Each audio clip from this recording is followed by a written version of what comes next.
Hello everybody. I want to give a big thank you to Kimberly for sending and sharing her story. It is about a crazy, scary crime which was committed in Knoxville, Tennessee back in 2007. Some of you may remember it being in the news that year. A link will be provided in the description if you want to read about it for yourself.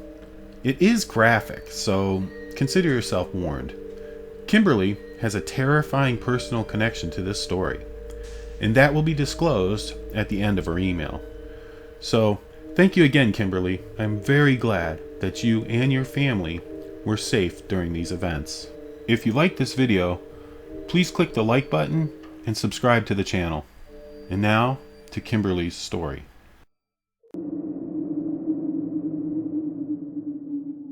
Hello, Midnight Fears. I absolutely love watching your YouTube channel. I actually just watched one of your videos about true crime, and well, I have a personal story for you. What happened to a teenage couple here in my hometown was, and is, still the scariest crime ever committed, in my opinion. I have attached a link to one of the several news stories about this horrendous crime. Just Google the names if you want to read more about it. Please read the article first, and then I have a little story to go along with it. I will summarize the news article now. Please be advised that the following true story contains graphic violence and extreme sexual assault. In January of 2007, a young couple were carjacked, kidnapped, raped, tortured, and murdered by 5 suspects. This violent crime was committed in Knoxville, Tennessee, and still haunts residents to this day.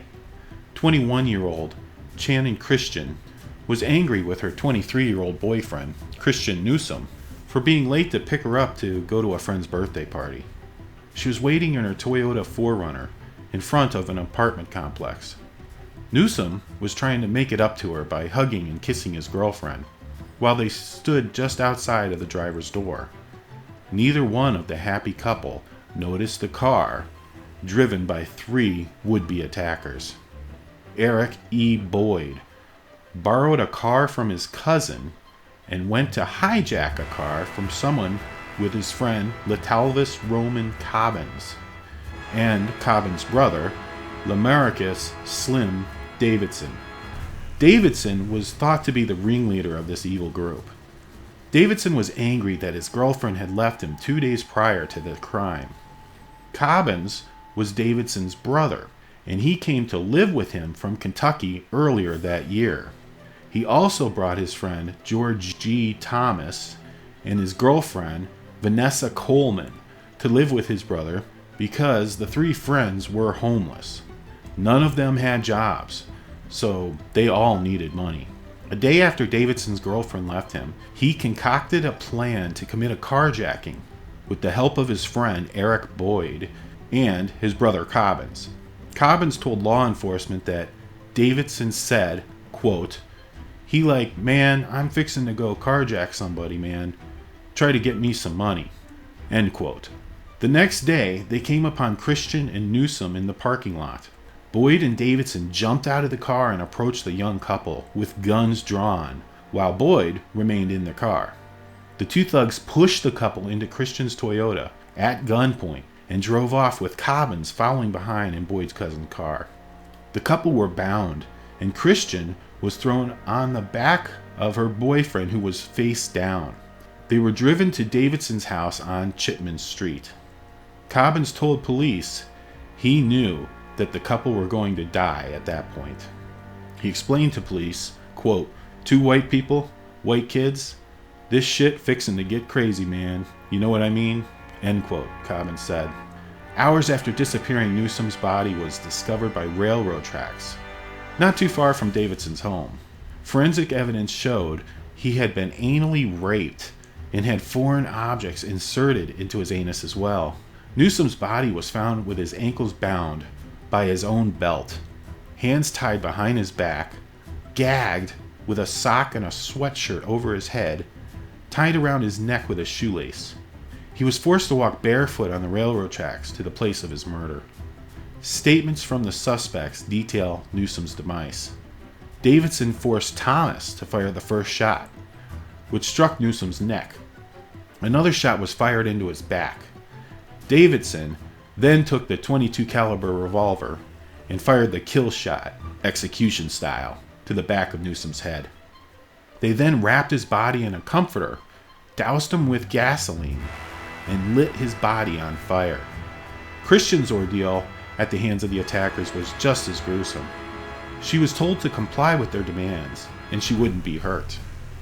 Cobbins told her if she performed oral sex, he would let her go.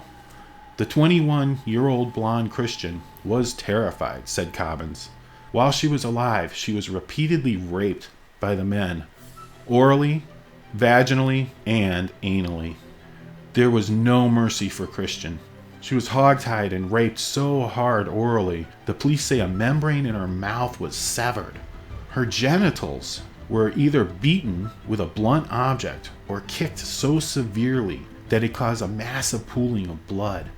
It is believed by authorities that it was actually Vanessa Coleman who caused the damage to her genitals, while the men raped and ravaged her.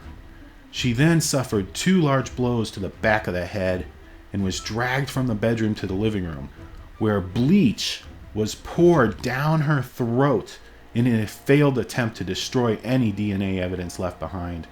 After pouring the bleach down her throat, fingerprints showed Davidson and his brother wrapped her in plastic garbage bags while she was still alive and stuffed her into a trash can where she eventually died. In a nutshell, that is what happened on Chipman Street in Knoxville on January 7th, 2007. Now, our viewer, Kimberly, continues with her story. The very next day after this crime took place, my husband and I went to visit a friend at his house who had just been released from prison like 2 to 3 weeks before. We had seen him earlier at a get-together when he got out. We got to talking, and he asked us if we remembered the guy who was also released from prison just a couple of days before my husband's friend. And of course we remembered him from the get-together earlier. He was a 6-foot tall, muscular black guy. Kind of hard not to remember him, laugh out loud. So our friend continued, and he asked us, you know those 2 kids they're looking for? We said, yeah, the 2 white kids who disappeared? He said, well, the big guy from the party came by here last night with that girl's SUV. Excuse me? I said in disbelief. Oh, and by the way, this guy lived literally 5 houses down from our friend. So, yeah. It is so freaking crazy that I was at a party with these monsters, along with my 2 children, no less, just a few weeks earlier. What they did to that couple for no reason is mind-boggling. I then find out he drove the girl's car to my friend's house the night before we were there. Now, what if we had been there that night instead? Oh, and our friend was leaving the night they killed those 2, and he said he actually saw their car by the train tracks that night, with the lights off and the engine running. Now, all this was before anyone knew the young couple were missing. The girl's car was found a house down from our friend's house. This was a crazy event that still seems surreal to me this day. Well, I hope you find this as creepy as I do, and did. Thank you for your time, Kimberly. Attached is a link to just one of the many articles about this horrid crime. Wow, Kimberly, that was a terrifying story. Thank you for sharing it with me. And thank you all for listening. Please like, subscribe, and share. If you would like to hear your story read on this channel, please send it in to info@MidnightFears.com. I love to get your stories and read them. So until next time, thank you again, stay safe, and sleep well.